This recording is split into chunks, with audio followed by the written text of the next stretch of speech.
Alors, comment comprendre la montée actuelle du djihadisme? Euh, le djihad, c'est la guerre, mais c'est pas seulement la guerre contre les ennemis de l'islam. Le djihad, ça peut être la guerre contre soi-même. Le grand djihad, paradoxalement, c'est une ascèse. Donc, si vous voulez, la question, c'est qu'est-ce qui fait qu'aujourd'hui, je dirais, le djihadisme constitue une menace pour les Occidentaux, constitue une menace pour l'équilibre du monde. C'est quand même ça, essentiellement, la question. Alors, je crois qu'on ne peut pas y répondre en impliquant un seul facteur. Il y a une surdétermination. C'est-à-dire qu'effectivement, tout au long de l'histoire, depuis le 8e siècle, il y a des courants, je dirais, pour aller vite, très rigoristes, qui veulent vivre comme du temps des ancêtres. Salaf, c'est l'ancêtre. Et donc, par conséquent, de tout temps, il y a eu des courants idéologico-religieux qui ont voulu imposer des formes de théocratie où il y avait la charia en tant que mode, si vous voulez, d'existence,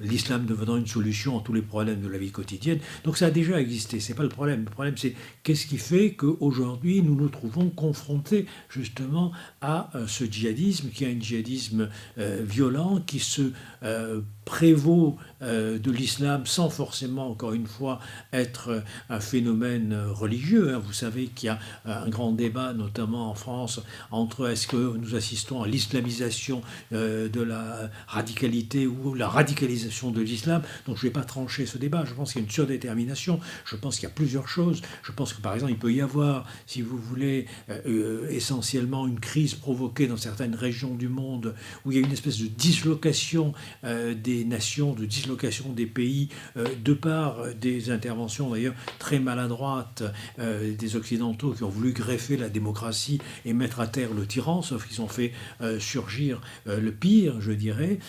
Mais je crois que plus profondément, le djihadisme aujourd'hui émerge comme un monstre né du clair-obscur de la crise. Vous connaissez tous n'est-ce pas, la définition de la crise que donne Gramsci. La crise, c'est quand le vieux monde tarde à mourir et que le nouveau monde tarde à naître. Dans ce clair-obscur naissent les monstres. Je crois que les monstres, c'est Daesh, c'est Al-Qaïda, mais les monstres, c'est aussi la montée de l'extrême droite. C'est aussi la montée, si vous voulez, des nationalismes, la résurgence des populismes aujourd'hui.